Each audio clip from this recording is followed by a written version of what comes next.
Hey guys, just a real quick one today. Had two Dyson batteries fail on me, and they've been very good about replacing it. But in spirit of taking it apart, I ran into some obstacles, and wanted to share with you the obstacles. So hopefully it'll make your journey a little better. So if you want to take one of these apart, they're sealed like a freaking submarine. So you're going to have a bit of a hard time. The key is to remove the tabs.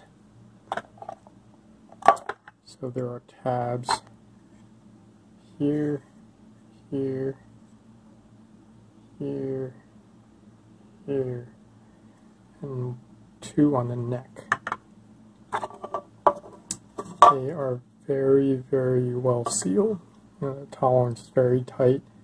I have to get a razor in order to get into it. Alright, so once you open that up, this is what the inside looks like.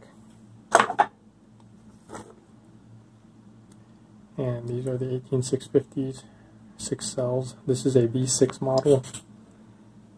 And then these are their leads that connect to the battery management system.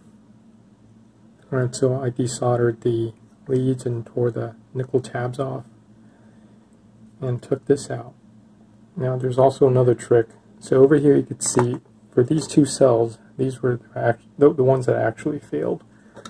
But there's a little connector tab here, and this is kind of it's got like a temperature probe inside. It's hooked up to the skin of these two cells.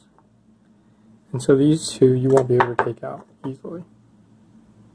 Just FYI. All these other ones are, they slide right out. These two I had to hammer out. So maybe when you're attempting it, you may want to drill this out first and kind of release the pressure. Alright, that's it. Hope that helps you. You got 4 free batteries out of it, so it's pretty cool. Alright, bye-bye.